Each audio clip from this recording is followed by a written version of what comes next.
And I just love the fact that you're from Manchester because I love the Smiths. Oh, So really? yeah, they're my favorite band. So everyone, like, if someone mentions Manchester, I'm like, yeah, Manchester is a city for music and for everything. So that's Oh, what, honestly, I have like so much love for Manchester and Manchester music. Like, yeah. I think it's kind of like in the 90s. Actually, it's kind of died a bit of a death now, unfortunately. But in the 90s, Manchester was kind of the place to be. Like Oasis and Happy Mondays and all the Stone Roses and stuff. And even Liverpool with the Beatles and everything is only 45 minutes on the train as well. So it's all pretty like I love the Northern England agenda. There's some real like good music going on there, but it's great actually. I think is the Smiths associated with. I always forget. There's somebody that is really heavily associated with a place called the Salford Boys Club. I'm not sure if it's a Smith, but that's the part of Manchester that I'm from as well. So I think it might be them. Yeah. So it's a really interesting place. Yeah. Yeah, love Manchester. Yeah, Manchester is a place to be when you want to. Oh, yeah. Like, you cannot be not like inspired by all the people who have done music now. Do you have any references? Yeah.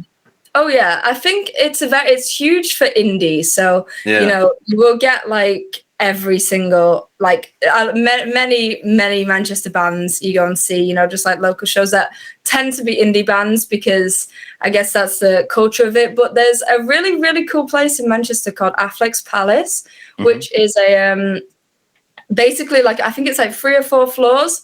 It's literally like just a kind of building, and it's full of just independent places, just like all little independent shops, and it has like so many like musical little bits. It's from like indie music to K-pop to all sorts, and it's really cool. It's a really nice little place where I think everybody has something there that they can enjoy in Manchester.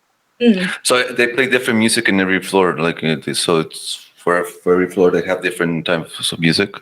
It's kind of more just shops in general. So it can be just clothes shops or even like crystals. Like people are really into crystals and stuff like that kind of thing. But a lot of it is very music based. There's a lot of music shops and like little cafes where they play lots of music. But there is actually a club in Manchester that is just like.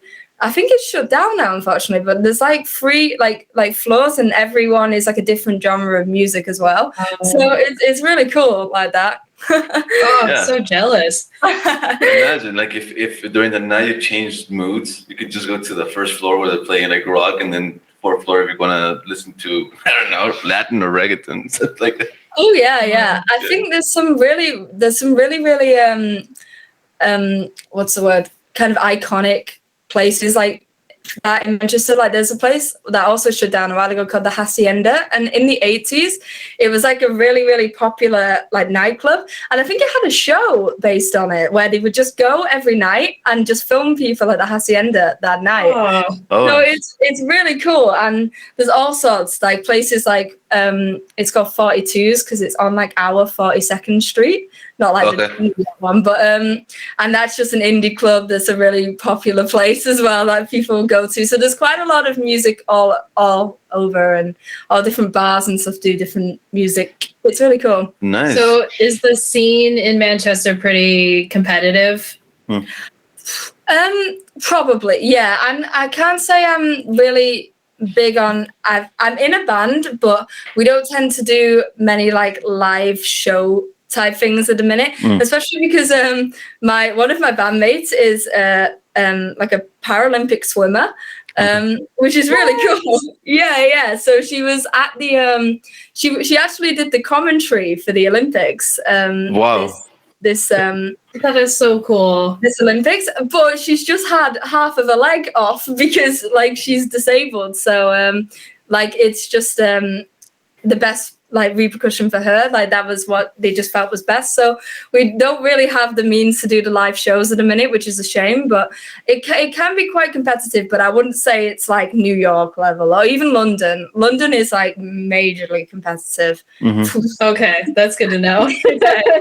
Darn it.